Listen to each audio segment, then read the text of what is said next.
the weapons are going to form, but they will not prosper.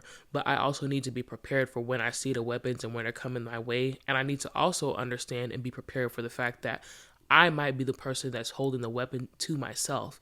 And how do I combat that?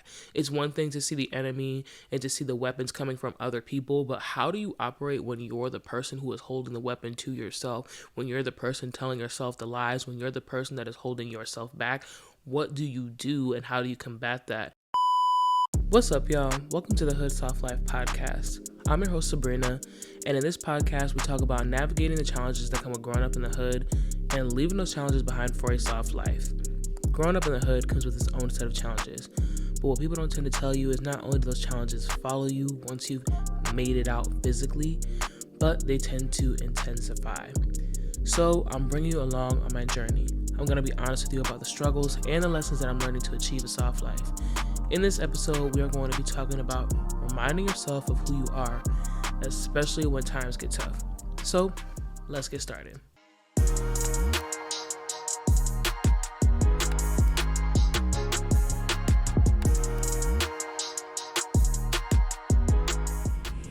Welcome back. I know it's been a couple of weeks, a little bit over a month, but I am very excited about today's topic. I took some time away from the podcast to deal with my mental health. We are already at the beginning of the school year and I'm already burnt out, but that is a topic for another episode. But to catch you up quickly on what I've been doing, I went back home for the first time after a year of living here in DC to visit my friends. The Big E takes place in Massachusetts, like 30 minutes away from where I'm from. So I went to the Big E and I went to the Puerto Rican parade, which was the very next day. And let me tell you, I was excited because if you don't know, I am half Puerto Rican and I grew up with the Puerto Rican side of my family. So the culture is very important to me, but also I haven't been to a Puerto Rican parade in years. I was just super excited because I know that they're always fun. I know the food is always good. Music is great. And I was just very, very happy to be there. But aside from that, I was really struggling with my mental health when I took these couple of weeks off, and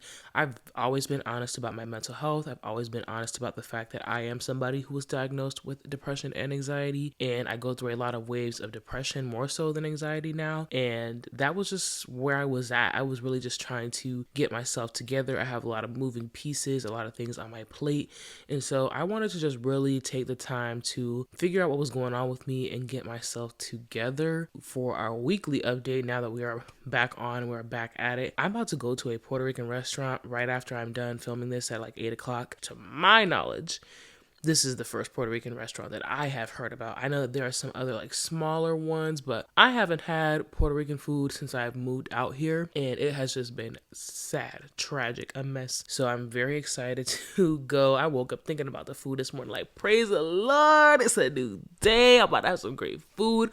I'm definitely about to give me a pina colada, non-alcoholic, because I don't do alcohol over here. No shade to anybody that does. I just think it tastes like but anyways, that's pretty much where I'm at. So let's go ahead and jump into today's episode. We are talking about reminding yourself of who you are when things are getting tough. During those weeks where I wasn't really feeling like myself, I was just off.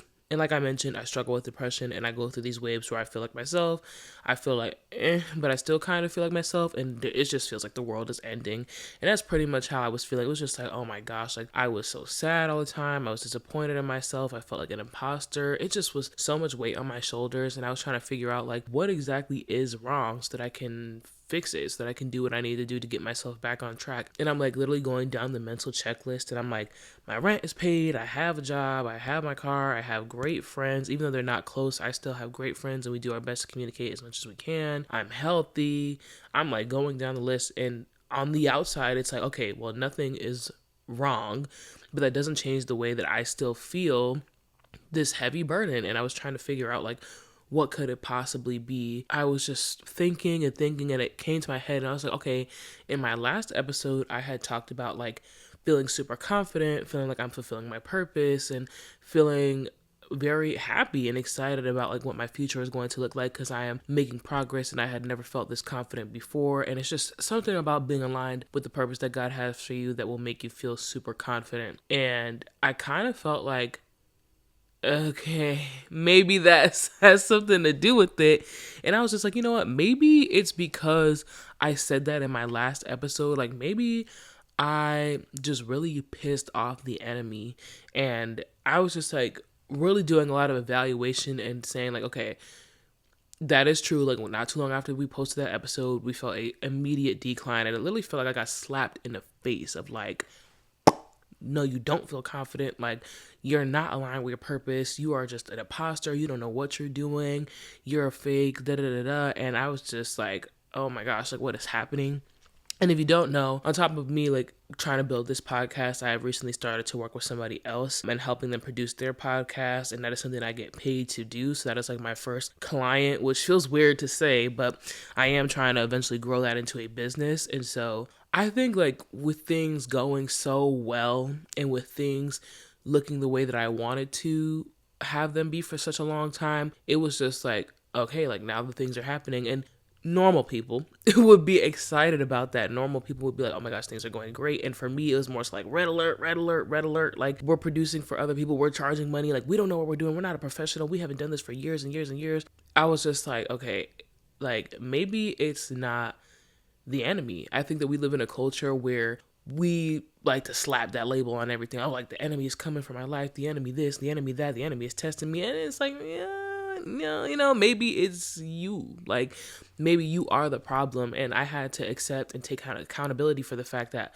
I am the problem. Like, there are going to be times where, yes, the enemy is coming for you and you are on the list of like top priority to throw people off of their purpose because you are doing everything that you're supposed to be doing. Like, God has his hand on your life and you're fulfilling your purpose and he does not want that. And there are times where you're getting in your own way and he doesn't have to do anything. He doesn't have to worry about sabotaging you because he knows that you will do it all for yourself. And self-sabotage is so real. It is something that I do struggle with and I really do try to combat it as much as possible. But sometimes I do fall victim to my own self-sabotage. And I really wanted to just acknowledge that, like, you have to have the discernment to understand, like, what is something that is like beyond your control. It just feels like no matter like what you are doing, things are just not going smoothly, things aren't going the way that you planned or whatever the case may be, versus like there are things that I am doing intentionally, whether I am aware of it or not, that is delaying my ability to see progress, to see success, to see growth. And that is literally on me. And that was the conclusion that I came to of I had never felt so confident in my purpose, in my walk, and in my journey, and just myself as a person until this point. And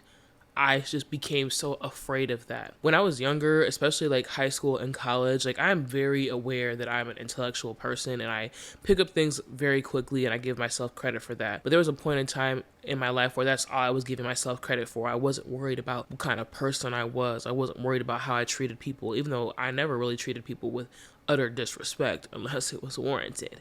But I wasn't worried about anything else except for getting good grades and being successful academically. And it was something that was really tied to my worth for such a long time. And now that I'm not in school and I'm not worried about my academics, I get to look at myself from this holistic picture of who I am as a person, who I am as a teacher, how do I show up in the workplace, how do I show up for other people like friends, family, etc., and start to see myself beyond grades and a reward system. And I felt really proud of like the person that I was becoming. I felt really proud of the person that I was growing into. I am somebody who has control over everything. Like, I will not pretend like that's not a thing. And not having control over your plan was something that I struggled with for the longest. And I definitely resented the fact that like I had this very strategic plan of becoming a lawyer and going to buy my own home, and like I had my vision already planned out and it was something I had been working towards for years. And then for it to not pan out that way, it took me a while to relinquish that and just like that was never for me, and accepting that that was never for me and being okay with that and being happy about the fact that like things didn't go my way. And I'm grateful, because if they went my way, I would be miserable. Would I have been a good lawyer? Absolutely. Would I have been a smart law student? Absolutely. Would I have been happy though? No. And is that something that God had created me for? No, because if that was the case, then I would have went to law school and I would have became a lawyer and I would have had the future that I had imagined. But that was not his plan for me. And relinquishing control and being accepting and grateful, that's the other thing, because it's one thing to be accepting of something, but you can still be bitter, you can still be angry, you can still be upset.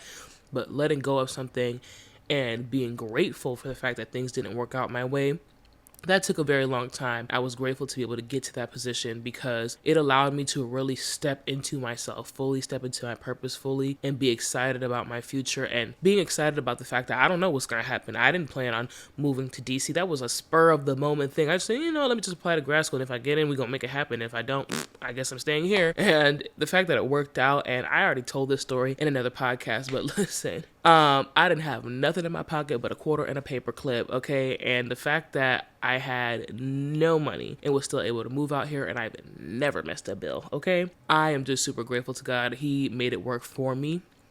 So once I acknowledge the fact that, like, this is all on you, sis. You can't even blame the enemy. You can't blame anybody else except for yourself. Like, you're getting in your own way. You're afraid of your own path and your own success and what things are going to look like. I just started to feel like, okay, now I have an idea of what the problem is, and I need to start moving to fix that problem. And I had to understand that, like, I can't fix this problem by myself. As somebody who is really trying to grow in their faith and trying to do their best, and I'm not perfect by any means, I understand that I can't do life by myself. I really need to be in a partnership with the Lord to be able to get to where I want to be in life, and more importantly, to get to where He wants me to be in life. And so I started to realize that, okay, I need to really start refocusing and recentering and remembering who I am, and more importantly, whose I am.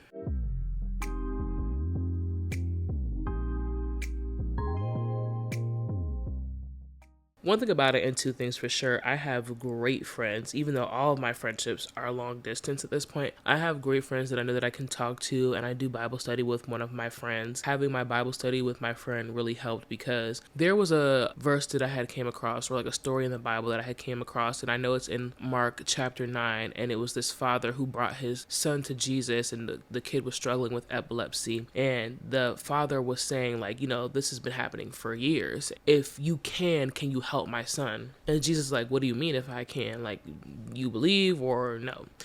And the father was like, I do believe, but help me overcome my unbelief. And that's pretty much like how I was feeling. I was feeling like, I know that God can do these things in my life. I know that He can change my life if I'm also obedient in doing my part on my end. But there is something within myself that I'm struggling with in terms of disbelief for me. I'm not discounting the Lord's miracles for other people. I'm not discounting what I've read in the Bible or anything like that. But for me specifically, I'm like, well, why me? Like, why do you love me so much? Why do you care about me so much? Why do you care about my life so much? And that was something that I was really working on. And I feel like that's something that people don't talk about enough. And it really did make me feel isolated. I know that I'm not the only person on the planet that has experienced those feelings, which is why I'm open about it and open to talking about it. But I just really felt so insecure with myself and feeling undeserving of the Lord's love. And again, it's something that you just cannot comprehend. I feel like we can only comprehend what we see and what is in front of us. To be able to comprehend the Lord's love, something that is so beyond our understanding, and no matter what we do, He'll always forgive and love us. Like, that's not stuff that you typically see on earth. That was something that I really had to think about. And so I was just talking to my friend about that, just explaining how, like, when you have been through certain things for so long, like the father in the Bible story talked about how, like, this has been happening to my son for years. And I'm sure the father did everything that he could within his own mentality, what he could think of, to try and help his son, and nothing worked. And it wasn't until he went to Jesus, and he knew that Jesus could do the thing. He knew that Jesus could perform the miracle, but he was just like, I've been let down so many times before, and my heart is just guarded just in case this doesn't work. Like, this is my child, and what am I gonna do if this doesn't work for my child? I'm literally all out of options. Like, you are above everybody else. You are above understanding. I know you can perform the miracle, and yet I am still nervous about whether or not you'll be able to do this for me. And that is how I felt. I just felt like, I know that you can do the thing. I know that if I'm obedient, if I'm following what you tell me to do, that you can change my life and you can give me the life that you have planned for me. But because things have gone so wrong so many times, and because I've been through so much in such a short life, I'm just like, I'm a little worried about, like, is that going to be the case? And I think I had to let go of, one, the fact that there won't be disappointment. Of course there will be disappointment in this life. Of course I will still be human and want to do things my way, and not understand that that's not aligned with the Lord's way, and it'll take me some time to understand that. But also just understanding that, like, just because things worked out this way on this earth with people who are of this earth doesn't mean that that's the way that the Lord is going to treat you. And that doesn't mean that that has to be your experience in your relationship with God. The way that God operates with you and the way that God cares about you and loves you is very different than the way that people do on this earth. And there are people who are within the faith, and maybe they're not within the faith, and they emulate some fruits of the Spirit anyways, and you will be able to see bits and pieces of God's love, but it will never be the full thing because we are human and we also have that fleshly desire to cut up, and sometimes we hurt people and we may not mean to, or sometimes people just straight up mean to, but the Lord will never do that to you. When I wasn't really feeling like myself, it was just like I had to remind myself of who I am outside of work, outside of my personal goals, outside of being a teacher, etc., and also reminding myself of whose I am. Like, I know that I am God's daughter. I know that He cares about me. He has plans to prosper me and not to harm me. And really just getting into scripture to remind myself of the truth. You can really get caught up in the lies that you tell yourself or in the lies that the enemy will tell you, because for me personally, I don't know what's the difference between my personal thought or a thought that the enemy has placed in my mind for me to discount my faith. And so you have to really combat those lies with truth, and the only way that you're going to be able to do that is if you get in your word. And I'm new to like taking my faith seriously. I'm new to trying to do my best to read the Bible, to understand it, to write things out and see the connection within like the world and within my life. And so that is something that I've been trying to lean into a lot more, is just leaning into the word, studying the word, and understanding like there are going to be lies that I am going to tell myself. There are going to be lies that I am going to hear. But I don't need to water those thoughts. I don't need to give those thoughts extra airtime in my brain. What I need to do is spend time reading the word, understanding the truth, and understanding that I am God's child. And yes, there will be things that are going to happen. The weapons are going to form, but they will not prosper. But I also need to be prepared for when I see the weapons and when they're coming my way. And I need to also understand and be prepared for the fact that I might be the person that's holding the weapon to myself. And how do I combat that? It's one thing to see the enemy and to see the weapons coming from other people, but how do you operate when you're the person who is holding the weapon to yourself? When you're the person telling yourself the lies, when you're the person that is holding yourself back? What do you do and how do you combat that? And I think the answer is the same for whether or not it's somebody else or yourself. You need to combat it with truth. You need to be in your word. You need to be understanding what God is telling you about your life. He said himself, like, the weapons are going to form, but they will not prosper. But you need to have me by your side. You need to have the Lord by your side in order for you to be able to go against those weapons and to prosper in the end.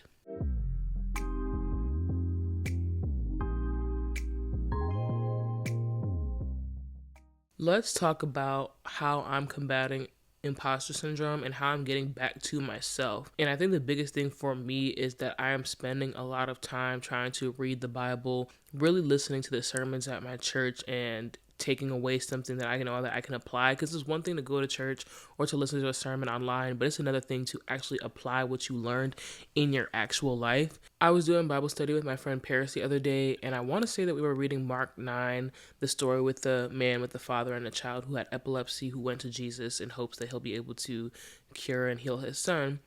And I was just explaining to my friend, like, this is what I'm struggling with. And I don't hear a lot of people talking about this enough. It's like, you believe, but you also have unbelief. And how do you combat that? One thing that I was talking to her about was just like, I need to relinquish this idea that I'm going to be able to get myself out of situations by myself. As somebody who has been pretty separate from the faith, even though I've known about God, I went to Christian schools from middle school and pretty much college too. My college was also a Christian school. I wasn't in my faith and I wasn't doing that for myself personally. But what I will say is I am aware and I do believe, but I have unbelief for my personal experiences. When you are trying to get to a goal, when you have this personal goal that means so much to you and you really want to work at it, you can get lost in the fact that like you have to do the things to get yourself to certain positions instead of realizing like you're not working alone. Like you are in a partnership with God and you need God in order to be able to get yourself to the next step.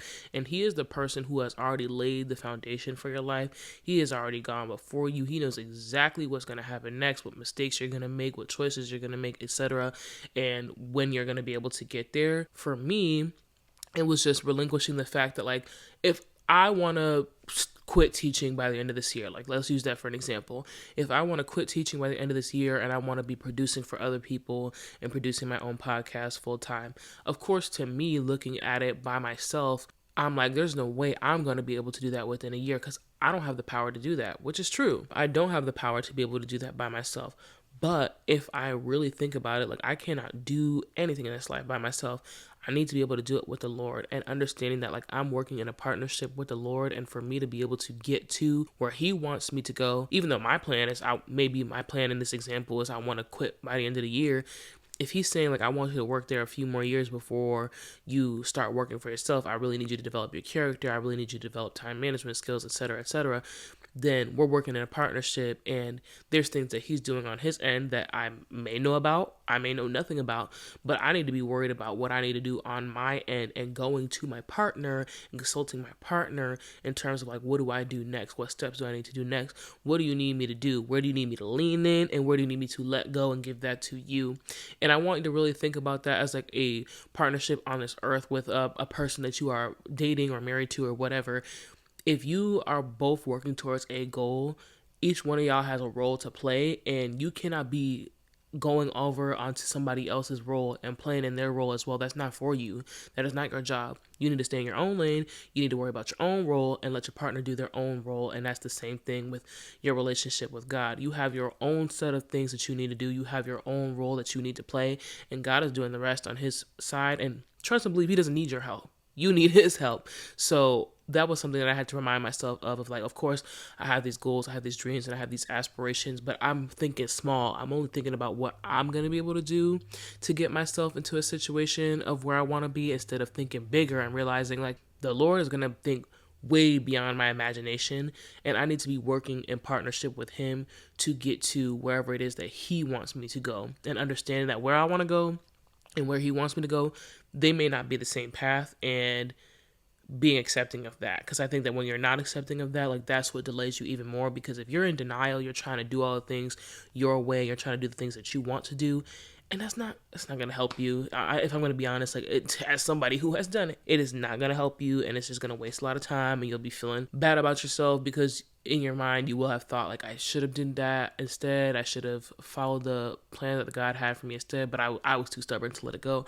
So don't even do it to yourself. One thing I forgot to mention is during this time, I was really not talking to God. I just want to make that very clear. When I'm really struggling with my mental health, the last thing I want to do is talk to the Lord, because that means I need to be honest about what I'm going through, and I'm not ready to do that when I'm going through those feelings and emotions. But I'm also aware of the fact that that's not the healthiest thing for me to do. So even though I wasn't getting on my knees and praying or writing in my journal, what I was doing was listening to sermons, trying to figure out if I can see what my situation is or get some answers from sermons.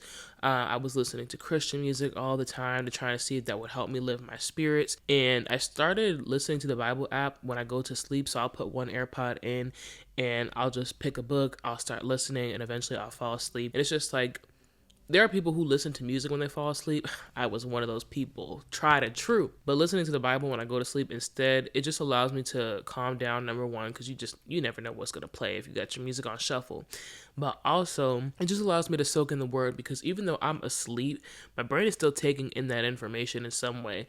Don't ask me. I'm not a physiological psychologist. I took one class and I'm not a professional. It was very interesting. But your brain is still taking in that information. So even though I'm not cognitively awake to be able to listen to that, like, my brain is still taking in that information. And sometimes I'll wake up and I'll go backwards because, of course, like, by the time I wake up, the Bible app just keeps reading until it eventually stops. So I'll go back and I'll be like, oh, this sounds familiar. And even though I wasn't awake for that part, like, I heard it before already, if that makes sense. On play, especially like when I really needed it, allowed me to set the foundation so that when I was ready to talk to God, it didn't feel like this overwhelming of like, oh, hey, like, haven't seen or heard from you in like a month or two. I know I've been disappearing and avoiding you, but I'm back. It was more so like I knew that you were around. I knew that you were there for me, and it's almost like a parental experience on this planet of like, your parent sees that there's something going on with you, but they're not going to force you to tell them what's going on. Like, they'll give you your space, and when you're ready you can come to them, but you'll know that they're around because they're still going to show up for you. And that's how I felt in terms of like listening to the sermons, listening to the music, and listening to the Bible app.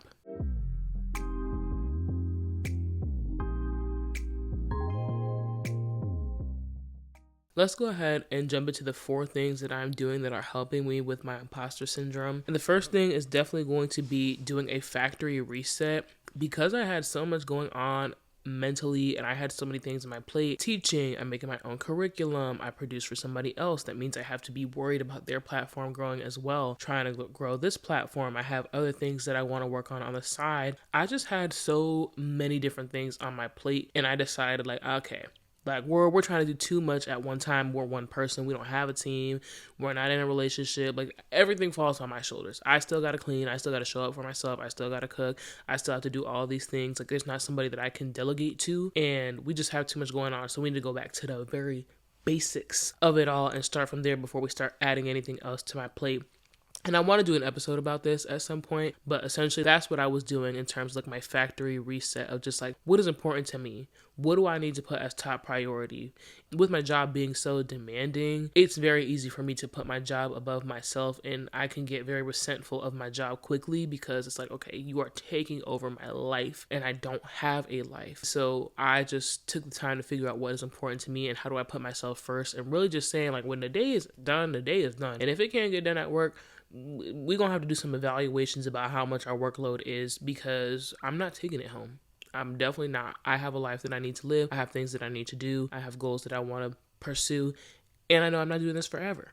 So I'm not investing all this extra time into something that I know is just not going to be a forever thing. And resetting has helped me a lot because it helped me realize, one, I'm doing way too much and I'm trying to do too much, thinking that will help me achieve my goals faster, when in reality all it is doing is burning me out. And 2, it has allowed me to remember what's most important to me and keep that at top priority as much as possible.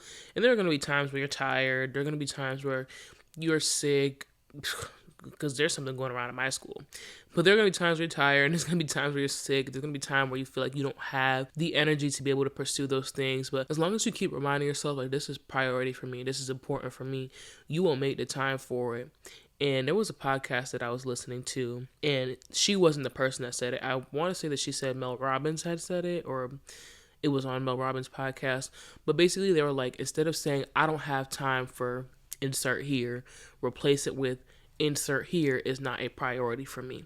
So for example, if I'm saying I don't have time to go to the gym, I might as well just tell myself going to the gym is not a priority for me. And she was talking about like how that really makes you look at yourself and realize like, well, it is important to me, it is a priority for me. And if you keep telling yourself like, well, no, it's not, and you know internally that it is, like, you will make the time and you will make the shift for yourself. So that's something that I've been really trying to do to make sure that, like, when things get challenging or when it feels like I have too many things on my plate and I don't want to do certain things, I just want to lay down and be by myself and call it a day, just reminding myself of like, going to the gym is not a priority for me. Yes, it is. Let me get dressed, let me go, and it doesn't have to be anything long, it doesn't have to be anything extensive, but I moved my body and I checked off my priority for the day, and I will find time for rest. The next thing that has been helping me, and this is part of my factory reset, but is prayer time. I am really trying to do my best to do 2 kneeling prayers a day.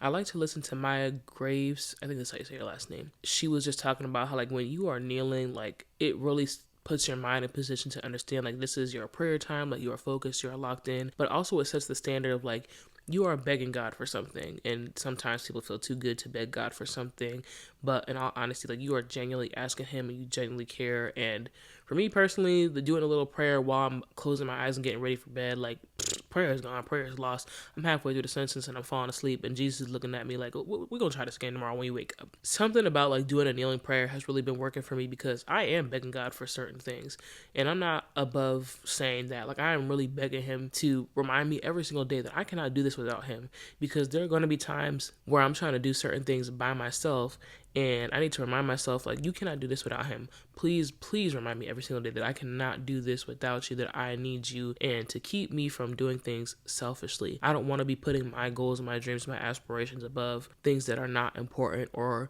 making that an idol. Like, there's a reason for why I'm doing certain things, and I think the biggest thing for me is that I enjoy helping people, and I enjoy making people feel seen, feel heard, feel represented. And so make sure, like, please remind me that that is the thing that I am trying to do. Yes, I want to be able to be financially free. Yes, I want to be able to work for myself. Yes, I want to be able to move out of education at some point. But above all of that, I want to be able to help people. And remind me that I cannot help people without you. I cannot serve people if I'm not serving you and if I'm not keeping you front and center of my life. So that has really been helping me to combat my imposter syndrome, because it also reminds me that I will be telling myself lies sometimes, and I need to combat that with truth. And sometimes in my prayer time, I will get the truth from the Lord, or I'll be praying about something, and when I go to read scripture later, or I go pick a story to read before I go to bed, like, it will give me some answers to what I was praying about. And it may not be from that exact morning, it may not even have been from that week, but I'm getting the wisdom that I need so that I can go ahead and apply it to my life and really see it firsthand. I'm sorry if I'm starting to sound a little bit different. I don't know if I'm coming down with a cold or if there's allergies or whatever is going on, but I've definitely been feeling a little under the weather. But the next thing that has been helping me with my imposter syndrome and just getting back to myself is resting and giving myself time to slow down. I have some goals for sure. And I have a demanding job, and sometimes it can feel like, okay, my time is very limited before I need to go to bed. But I need to rest before I go doing anything else, because if I just keep going all day long until it's time to go to bed, one, I find that I don't get quality sleep because I'm so tired and I need more sleep and I need more rest. But also, like, resting and then continuing to do the rest of the things that I need to do will allow me to reset and feel refreshed and feel energized to do those things better. Like, I used to be super against naps, and I don't know, it was just something about like napping that made me feel sick. When I woke up, I felt nauseous, I felt dizzy, I felt just And now I'll like try to take a nap right after work before I go to the gym or before I cook or whatever. And I found that my workouts are better when I take the time to rest. I take a quick little nap, or I'll eat and I'll watch like a show, or I'll be editing a video and then going instead. Because if I just keep going throughout the day, it's just like I'm running on E. Like, the gas tank is empty. It's making that little weird noise. And that's just not going to be the best thing in terms of like seeing results. So really just take the time to rest and find some time where you can. If you can't take naps because you feel like how I felt, where it's just like you felt sick, you didn't feel like yourself, and it just felt like it was more of a burden than anything, go for a walk, journal, listen to music. If you're gonna watch TV, you have to set a very strict time and a very strict standard of like, okay, I'm going to watch it for this time, but when I say like it's up after this time, then it's up for after this time. The last thing is going to the gym and making it a priority. I know that my mental health declines very quickly if I do not move my body, and it doesn't have to be weightlifting all the time. As somebody who, I think personally, that I struggle with endometriosis, I keep getting told that that's not the case, but as a Black woman, you can't always trust your medical opinions. But anywho, I can't always go to the gym for medical reasons. And it's like, okay, if I can't lift heavy or if I can't do certain things at the gym because right now I'm dealing with this medical situation, I need to walk. I need to do something. Like, I can't just sit down and not do anything. And I find that when I cannot work out during my time of the month because I'm struggling with symptoms like endometriosis, I have like the worst decline in my mental health because I'm not moving and because there's so many things happening hormonally. So my goal is really to continue to go to the gym and make it a priority. And when I am not able to lift weights as much as I would when it's not that time of the month, or when I'm not struggling with those symptoms, then I'm at least at the very barest of minimums, I'm going for a walk, or I'm going outside to get fresh air. I don't really get fresh air like that. I'm gonna be real with you. The blinds are closed in my classroom, and I don't go outside. Like, the kids don't have recess anymore. There's no reason for me to go outside for like at least 8 hours a day, which is crazy.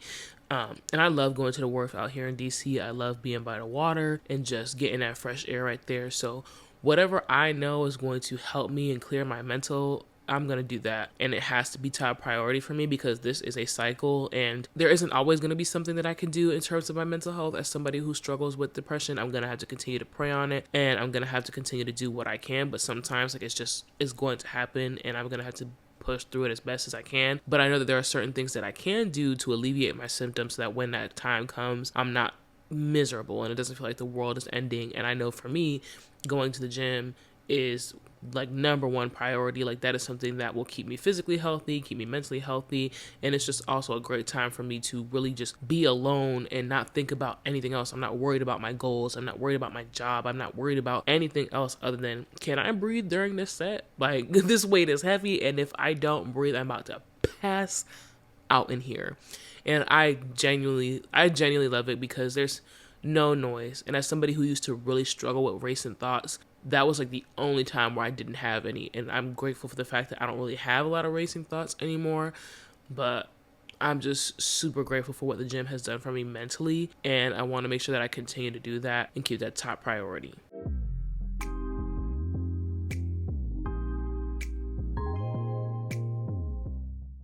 All right, this would not be the HSL podcast if I didn't give you some shadow work prompts. So I have 3 of them for you, and you don't have to do all 3.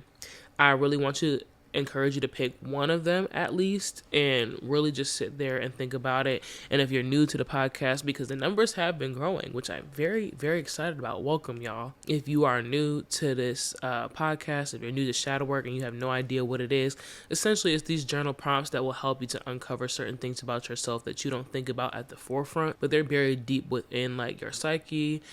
And they just really are supposed to help you bring those things to the forefront and confront some things that you may or may not be struggling with. But I encourage you to try and find 30 minutes to just take one of these, really write it down. And you'll find that like once you've gotten this off your chest, you can really start to maneuver differently because you're aware of it and you brought it to the forefront and realizing that that was something that was holding you back and you had no idea. So the first shadow work prompt is, when was the last time that I felt like an imposter and what triggered that feeling? Number 2, what lies do I tell myself when I'm in a low place, and how can I counter them with truth?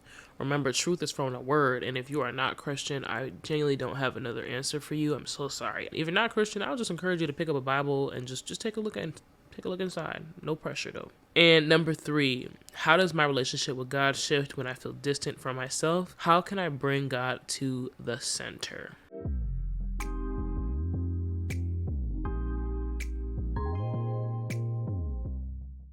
All right, y'all, we are at that point where we've reached the affirmation for this week.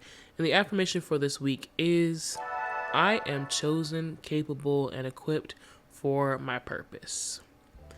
I'm going to go ahead and repeat that 3 times. If you have the ability to close your eyes, close your eyes.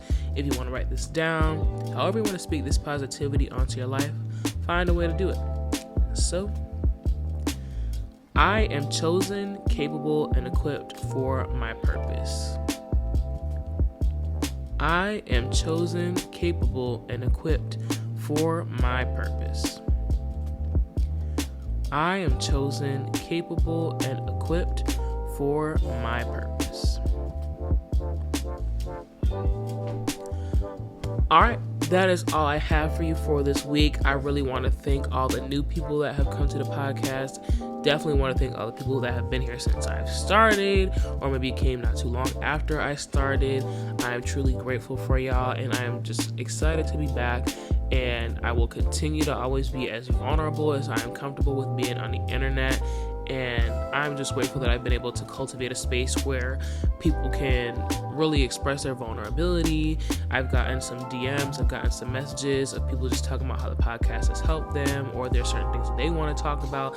And I'm just really grateful for that. And I hope that you know that I don't take that for granted. And even if I'm not posting podcast episodes at the time, like, you are more than welcome to reach out on DMs. I'm pretty much like going to post exclusively on TikTok moving forward. I'm just not really vibing with Instagram at the moment, but I just want to thank you for that. If you're not following us on social media, you can follow us at the HSL Pod on TikTok, because I think I'm done with Instagram for right now. I think I need to focus on one social media platform. We are also on YouTube and all audio platforms at the Hood Soft Life Podcast. So pick your favorite platform. If you're on Spotify, if you listen on Spotify, leave me a comment, because I've never seen that feature and I kind of just want to see how it works. And I will catch you in the next one. Bye.